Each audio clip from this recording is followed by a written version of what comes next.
Hey gang, welcome back to Film Director Reacts, and today we are watching Everglow's First. And this came out like maybe a month ago, so I know I'm a little late on this, but a little late on everything the last few months. So here we go, but before I do that, let's run the intro. My name's Paul Leach, and I'm a writer-director in Los Angeles. I've been interviewed by such publications as the Huffington Post and the New York Council on Cultural Affairs. I've worked with Emmy winners and Oscar winners, and the feature film that I directed went to Cannes. In this series, we break down footage from the point of view of a film director, and we will stop often to look at shots. If you have not seen this video or this footage before, please go watch the whole thing all the way through, because again, we stop all the time, and then come back here and break down the footage together with us. Okay gang, here's a reminder that if you've not seen this video, go watch the video first, and then come back here, we'll break it down together because we will be stopping a lot. I actually really like Everglow. I've seen some of their stuff and been really pretty impressed. So without further ado, let's check out Everglow's First. And action.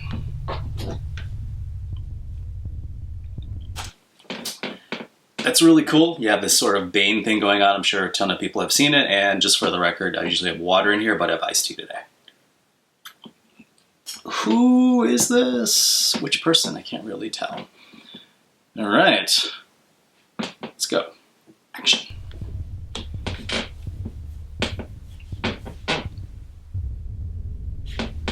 Ha ha, we're doing a space theme. Sci-fi.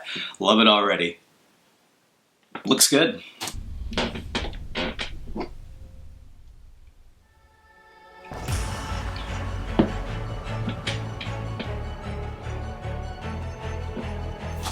Okay, before we could talk about like the video so far, can we appreciate the orchestral music in the background? Really nice. Let's go back just a teeny tiny bit because this is a cool set. Now what I want to talk to you about, I don't know if this is just a plate in the background or if this is I'm assuming that's just a projected plate. So what's really awesome about this, even if it's a plate, to show all the depth, you notice how way in the back there's light. So there's a light up here to show the depth, and then way, way, way in the back there's light to show you just how far that goes back.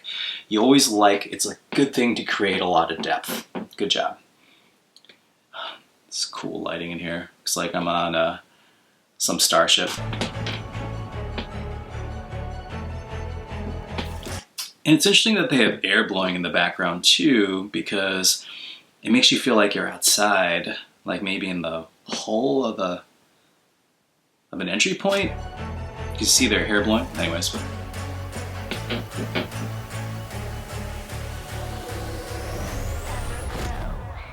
Cool. Man, they're using so many special effects in this. I wasn't used to that from them.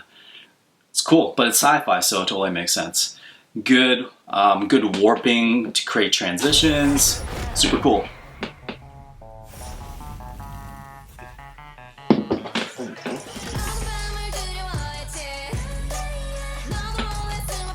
So if you have watched some of my other videos where I talk about high shutter speed, you can see the high shutter speed. You can see that there is no movement blur, that it's very which makes it kind of feel real twitchy, and it gives it sort of the sort of energy usually used in action sequences.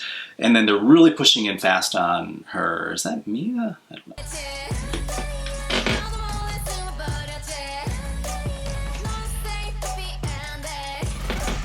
Again, there's that weird cut that I always talk about where they cut from one mid to another mid. That wasn't it. Hold on. So here's a sort of a mid-wide. Not that one. I missed it.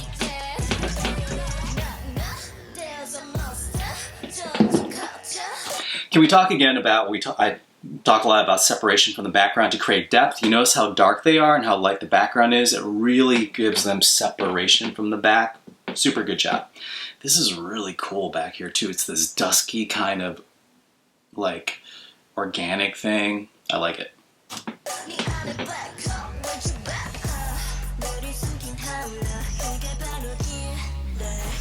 Nice. Wait, is that IU? Did she sing that? Wait. Is that IU? Did she sing? I didn't think she sang. Good transitions. I like that. There's a close-up on her, and then they just pulled back to reveal everyone in the scene. Nice.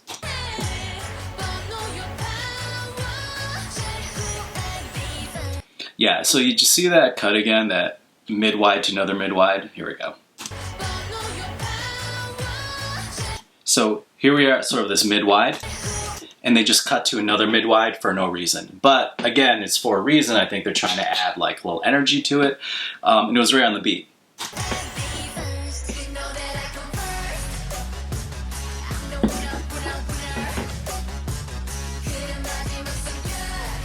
They're adding a lot of energy with this fast cutting, just this really, the camera's really whipping up and forward and back, creating a lot of energy, but the song has a lot of energy. So this is one thing, if you're a director, is that you have to understand the tone of what you're doing. So you want to sort of match the tone. The song has a lot of energy, you give it a lot of energy.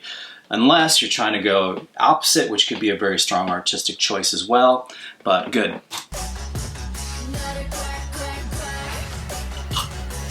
The camera, same thing. Da da da da da. Oh, did she do that? Was it? Did the camera do it or just her head? Nah, I just think it was her head. They just went whoop, and then she went da da da da da, and then they went.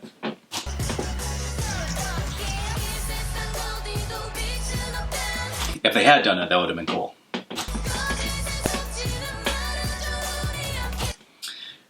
So this is a sweeping, it could be a crane or a drone. It's probably a crane. Wow, it's going pretty fast though for a crane.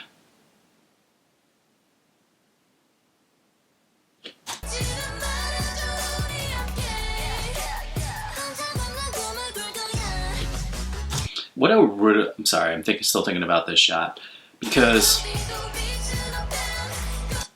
I like this, but it doesn't really add anything to it. It just is sort of a really, really wide shot. I think maybe for me personally, texturally, I might have liked a bird's eye shot from the top down and then just to kind of fill the frame. Because what you have here is because the foreground is very plain, meaning it's just sand, and the background is very plain, which is, I mean, not say just the ocean, but then they add this fake aurora borealis effect.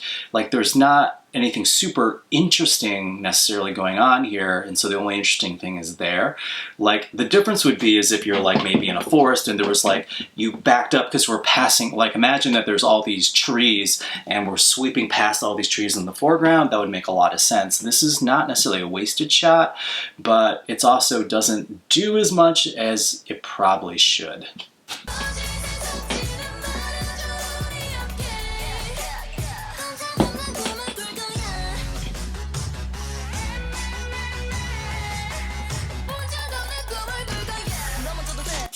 Telling you, these transitions are sickening. Super, super, super good transitions. And I'm assuming that that's, ooh, what is that girl's name?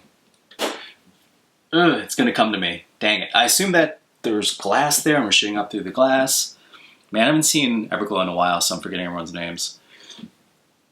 Someone's yelling it at the screen right now. Someone is yelling it at the screen. I keep on forgetting.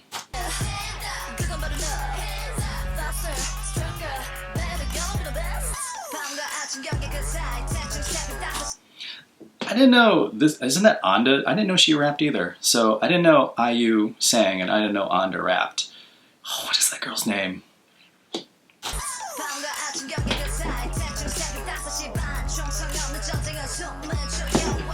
Or is that IU? Gosh, I'm getting everyone mixed up. That makes more sense. I didn't recognize her with her dark hair and bangs because usually she had blonde hair when I saw her before.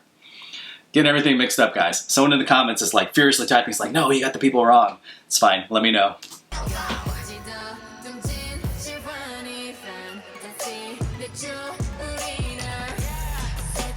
What a cool freaking set. Man, this is awesome. Nice.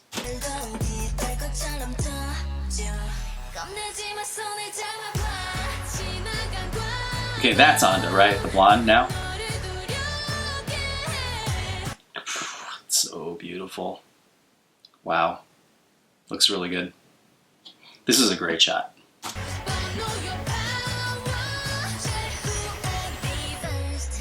Did they do the thing again? Went dun dun dun dun dun. Let's see.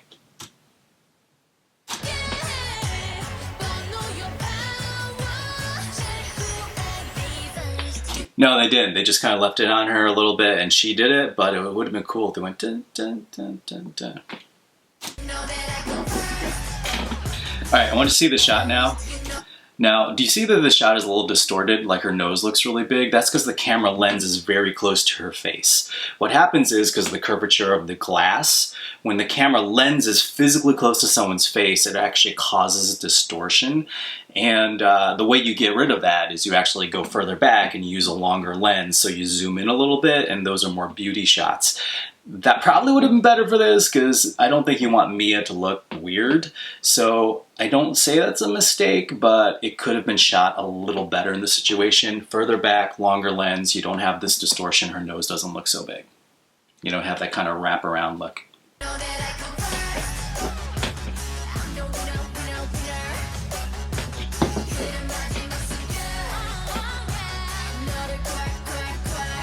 This is another group that's like super strong at dancing. Like they just have really good, strong dancers. And this is a cool set too. This giant crane. They have a lot of sets in this. How many?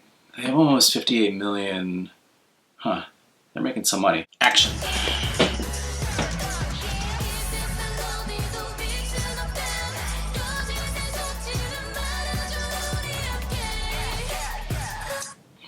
I do like the melody of this.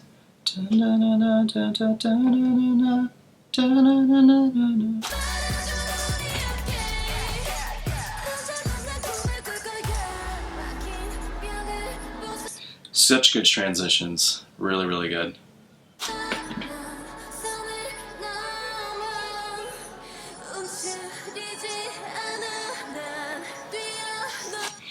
Obviously, you guys can see it yourselves. They're just like tilting the camera around to create cool stuff. It's either on a jib or it's on a crane when that's happening. Most likely it's a crane in a studio.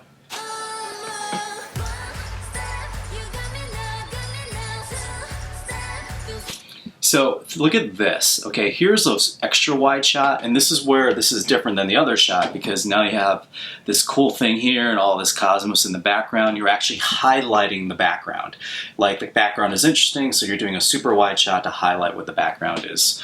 Super beautiful. Like, did a really good job. Like with their, you can tell that their budget has really gone up.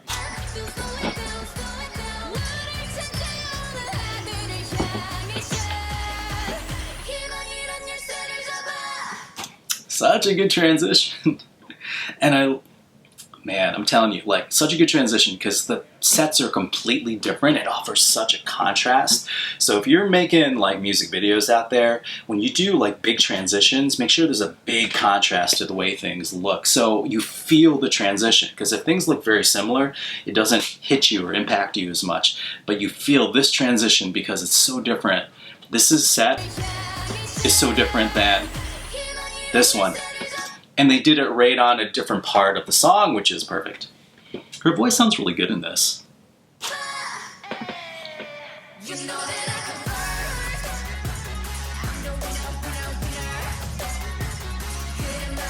Yeah, like, you know, compare this to if you watch a Twice video where they have just these nice push in and pull outs. This one's like pushing, this like just punching in, punching out, punching in, punching out to create all this energy.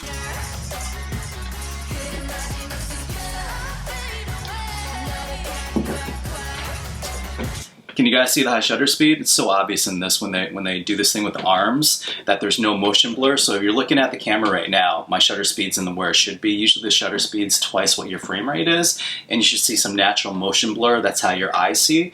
But when the shutter speed is fast, then you get the sort of like the segmenting kind of just like sort of a little twitchy. So see if you can see it when they throw their arms.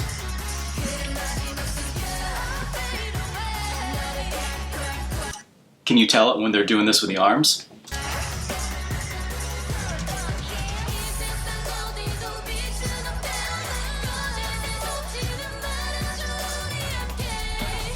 What does that chorus sound like?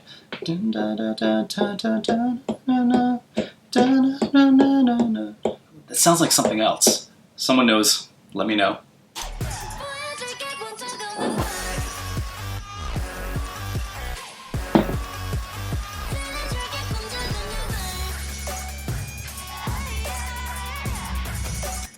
Yeah, so they're upping the texture to kind of up the intensity by dropping all the stuff in the air.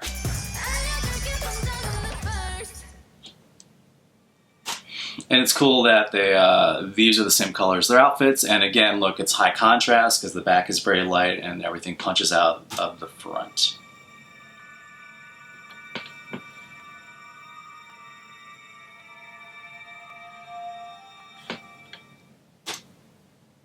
Yeah, great, let's talk about it. Okay, so Everglow's First is a great example of how you change your style in directing to match the energy of the song. A lot of fast push-ins and pull-outs, and again, just a lot of attention to detail in terms of thinking of how you're going to create all these transitions. That stuff all needs to be thought about beforehand because you need to shoot things in a certain way, knowing how the transition is going to happen. So there might have been some talk with the editor in terms of that. Really great example of separation and contrast from the dancers in the foreground and the background, this way that there's separation, the colors are different. Good example of contrast and switching between scenes. One scene is like this and the other scene is very, very different, so you just feel those changes. Again, this is what I expect from them. It's really a lot of high energy. This is a high energy video. I still think my favorite song by them that I've heard is their very first song. Because I know we've talked about this in other videos, but for me, having a degree in music, I really appreciate songs that have catchy choruses. Here in the West, we have choruses that are the hook of the song. The chorus is what you hum. A lot of K-pop music, the chorus is just kind of like a chant. You don't really hum it. It's just sort of like a beat. And even though it's cool, I prefer it when they have like really kind of hooky choruses when bands actually choose to do that. So I think I prefer the very first, their debut song better, but the production on this is so much higher than the first one, which is super good. Anyways, good job Everglow. You guys deserve your 60 million views being a new band from not even a big company. Totally deserve it. So for Everglow and First, what does First mean? Is that first contact? I don't know. Well, for Everglow, it's not my first with you. That's a wrap.